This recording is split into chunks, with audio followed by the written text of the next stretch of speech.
हमें इतनी आशाएं बंधाई गई हैं। नाम चिंतामणि कृष्ण। हरि नाम चिंतामणि है। जब चिंतामणि लोहे का स्पर्श करती है तो वह लोहा स्वर्ण में बदल जाता है। इसी प्रकार हरि नाम हमारे लोहे के समान हृदय को स्वर्ण के समान श्री कृष्ण की सेवा में बदल देगा। कितना सुंदर लाइन है। किंतु ऐसा होने के लिए हमें हरि नाम का किंतु ऐसा होने के लिए हमें हरि नाम का अपनी चेतना से आलिंगन करना होगा। लेकिन जब तक हम एक के बाद एक भौतिक आशाओं के बारे में विचार करते रहेंगे, तब तक हरि नाम का आलिंगन करना असंभव है।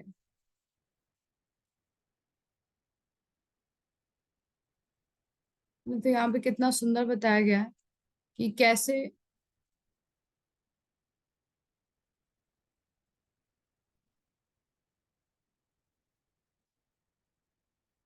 कैसे हरि नाम लेने से हम अपने हृदय को भगवान की सेवा में लगा सकते हैं। वैसे ही जैसे चिंतामणि है ना, जो जो चिंतामणि होता है, वो क्या करता है, वो किसी भी धातु को, किसी भी लोहे को स्पर्श करता है तो उसको क्या करता है, स्वर्ण में, लेकिन सोने में बदल देता है। वैसे ही ये हरि नाम ऐसा चिंतामणि है जो कि हमारे हृदय को भगवान की सेवा के प्रति बदल देगा, भगवान की सेवा में लगा देगा। हमारा जो मन है, जो हमारा चिंतन है, हमारे सारे इंद्रियों को इनफैक्ट भगवान के सेवा में लगा देगा। ऋषिकेश, ऋषिकेश मतलब कि इंद्रियों के स्वामी, और हम सभी के इंद्रियों के स्वामी कौन है, भगवान श्री कृष्ण है। आगे इसमें क्या बताया गया है, लेकिन ये तब तक नहीं हो पाएगा, लेकिन ये जब तब तक नहीं हो पाएगा जब तक हम अपने लेकिन जब तक हम एक के बाद एक भौतिक आशाओं के बारे में विचार करते रहेंगे, तब तक हरि नाम का आलिंगन करना असंभव है। एक्चुअली में ये हरे कृष्णा महामंत्र तो महामंत्र है। इसमें भगवान और भगवान के इस महामंत्र में, भगवान के नाम में कोई भेद नहीं है, कोई अंतर नहीं है, लेकिन उसके बाद भी हमारे ऊपर कोई इम्पैक्ट क्यों नहीं होता है? क्यों? इसके पास तो पोटेंसी है कि ये चिंतामणि की तरह हमारे हृदय का परिवर्तन कर दे, लेकिन फिर भी ये हम हमारी नाम जपते हैं तो हमारे ऊपर ये काम क्यों नहीं कर रहा है? सोचने वाली बात है ना। तो इसका आंसर यही है कि हम हर नाम का एक्चुअल में आलिंगन करके भी कर ही नहीं रहे हैं। कैसे? हम जब जप करते हैं तो हमारा जो मन है अभी भी हृदय भौतिक आसक्तियों में लगा हुआ है ना, काम वासनाओं में लगा हुआ है। क्या हम अपने सारे काम वासनाओं को छोड़ के हरि नाम का चिंतन करते हैं, हरि नाम के बारे में सोचते हैं, हरि नाम का जप करते हैं, ये एहसास करते हैं कि अभी हम साक्षात कृष्ण को ही बुला दिए हैं?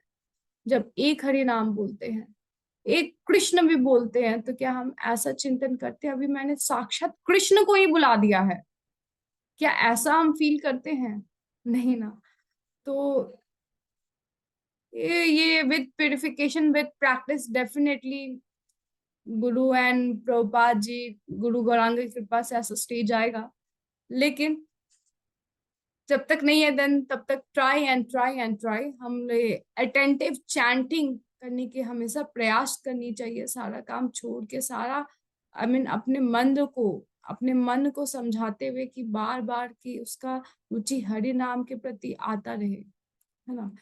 तो ये बहुत बड़ी बात है कि जब हम हरे कृष्ण महामंत्र का जप करते हैं तो हमारा जो ध्यान है सदैव और सदैव एक एक शब्द को सुनने में रहना चाहिए, है ना। Thoughts, let the thoughts to come and go, आएंगे और चले जाएंगे, बट उन पे स्थिर होके उन पे मनन नहीं करना है ना। ऐसे करते करते, प्रयास करते करते हम एक दिन हरे नाम का आलिंगन कर पाएंगे, और जब हरे नाम का आलिंगन होगा हमसे, तो हमारा हृदय ना हमेशा हमेशा के लिए भगवान श्री कृष्ण की सेवा में लग जाएगा। तब तक हमें ये जो प्रोसेस है ये ऑथेंटिक है, एंड इस पे कोई डाउट नहीं है ना। ऐसे ही हमें प्रयास करते रहना चाहिए कि हम हरे कृष्णा महामंत्र का जप करते रहें, करते रहें, करते रहें। विद प्रैक्टिस ओनली हमारी जो परिस्थिति है वो धीरे धीरे इम्प्रूव होती जाती है। जैसे जैसे आप चैंटिंग करते जाएंगे, कुछ साल बाद आप देखेंगे कि हाँ, कितने परिवर्तन आ जाते हैं। So keep chanting and keep chanting and keep chanting, है ना। अच्छे जप करने का भी सॉल्यूशन यही है, सिर्फ और सिर्फ keep chanting and keep chanting and keep chanting. Okay, Hare Krishna everyone. किसी का कोई प्रश्न है तो प्लीज पूछिए। हरे कृष्णा माता जी। हरे कृष्णा। माता जी, शाक क्या होता है? क्या? शाक, शाक। जैसे भगवत गीता में लिखा हुआ है ना कि मनुष्य शाक खाता है, खाते हैं वे, ये तो मतलब पशु खाते हैं। हाँ, साग। साग मीन्स आई गेस शाक लिखा वेजिटेबल हुआ ना। है। शाक, श से है माता जी, शाक। अब मैं कैच नहीं कर पा रही हूँ वर्ड्स को, आप मुझे ना व्हाट्सएप शाक फोटो माता जी। खींचेंगे। आप फोटो हाँ, फोटो खींच खींच। के उसका जो पैराग्राफ आपको समझ में नहीं आ रहा, आप मुझे ना या ग्रुप पे या पर्सनली जैसा आपको ठीक लगे आप वहां पे फोटो भेज दीजिएगा, और अपना वॉइस रिकॉर्डिंग में डाउट भेज दीजिएगा। हम आपको वॉइस रिकॉर्डिंग उससे क्लियर कर देंगे डाउट, क्योंकि मैं वो कंटेक्स्ट पकड़ नहीं पा रही हूँ, जो वर्ड है उसके आगे पीछे क्या किस कंटेक्स्ट में लिखा हुआ है, मैं तो वर्ड ही नहीं पकड़ पा रही हूँ। तो आप मुझे व्हाट्सएप कीजिएगा फोटो खींच के, ओके। हाँ ठीक है माता जी, किसी ठीक है। और का कोई डाउट? जय, आपका जब सही चल रहा है?